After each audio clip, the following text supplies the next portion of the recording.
Oh no, I just said it. The prince checked himself. It was stupid of me to say I was afraid. Kindly don't tell anyone, weapon deaf.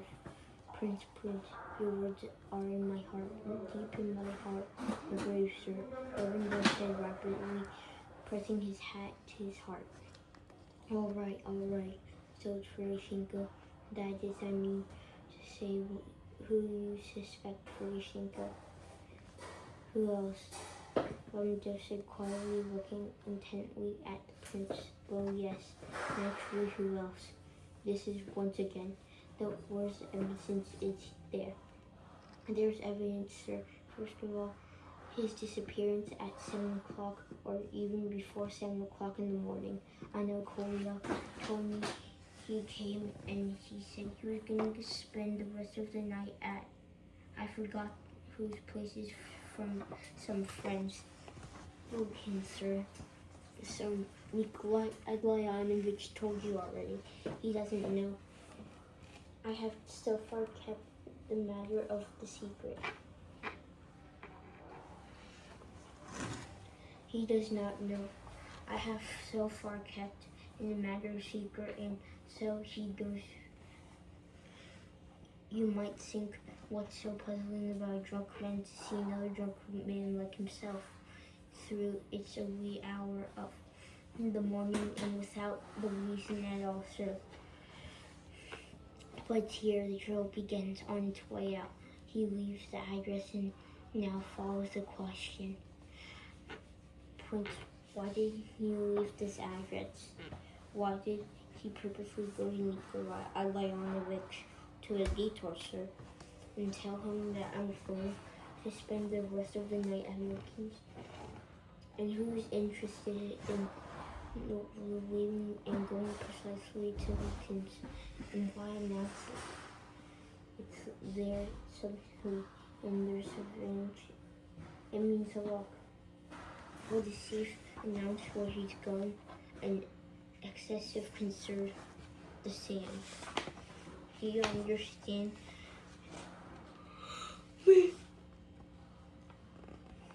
My much esteemed prince, I understand very well. But is that enough? A second piece of evidence, sir. The trail turned out to be false. And the address he gave wasn't exact. An hour later, this is at 8 o'clock, sir, I'm acquainted with him. There wasn't any Furishinko there. Through, I didn't get at the maid, she's completely deaf, sir, and that hour earlier some had actually knocked and even rather heard the broken bell. But the maid did not open the door, wishing to waken Mr. Lincoln, and maybe not waiting to get out of bed herself. It happens to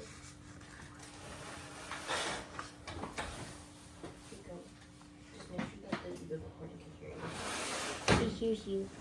I want to have dinner. No. Turning pale and menacing, I laughed and said, listen to me. I said, if anybody else said it, and waiting, I'll take my half with my own hands and put it on a big platter and offer it to myself to all doubt here. I'd say, see, this head short hand of mine, I'll vouch for him, and not only with the head, but a little go farther. This is how I'm ready to vouch for you. At this point, he threw himself from my arms in the middle of the street, sir, became tearful and trembled and pressed me to his heart so tightly and held.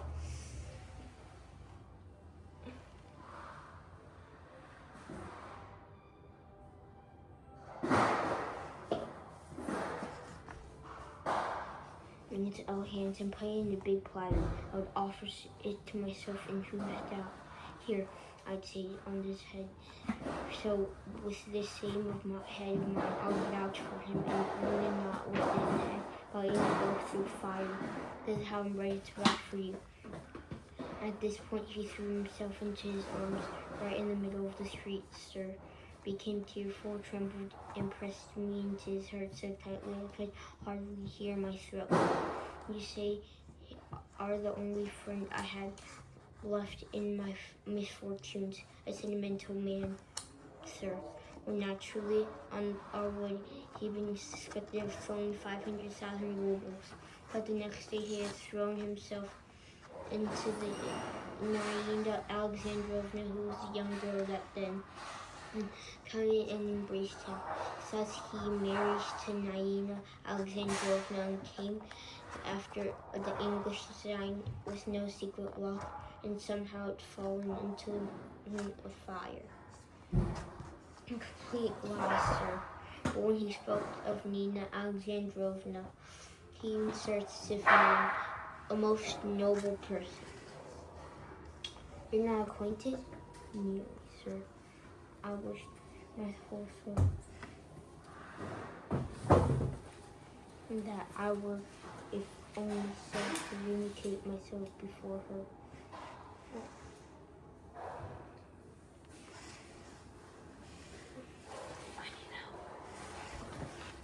Sorry, give me 1 sec.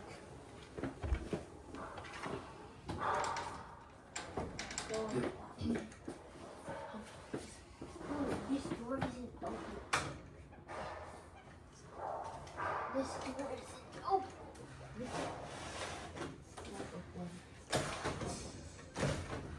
I was lifting it. Open the next door. Go. Move. Go open the next door. Okay.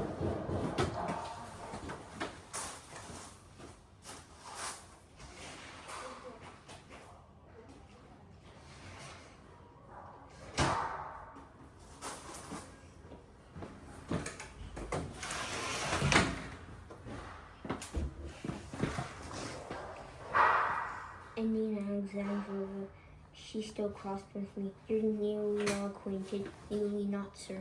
But I wish my whole soul that if I were there, I would only vindicate myself before her. Nina Alexandrovna has a grudge against me for supposedly corrupting her husband with a drink, while I only don't corrupt him. I sooner corrupt him. Maybe I keep him away from the more company.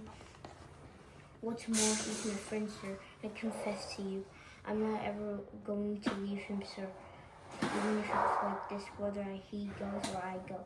Because you can't get anywhere with him except through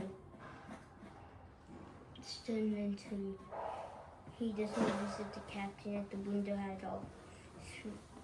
His pines and occasionally grows over on it. While he precisely then, I don't know. He has money, sir, that's the trouble. And it's quite impossible to go to her without money, he asked. He asked you for money, my most esteemed prince. No, he hasn't. He's ashamed and was going to even confess to me like that.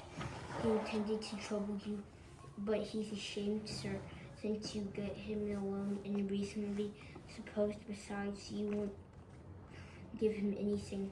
He poured it out all on him as a friend. And you weren't going to give him money?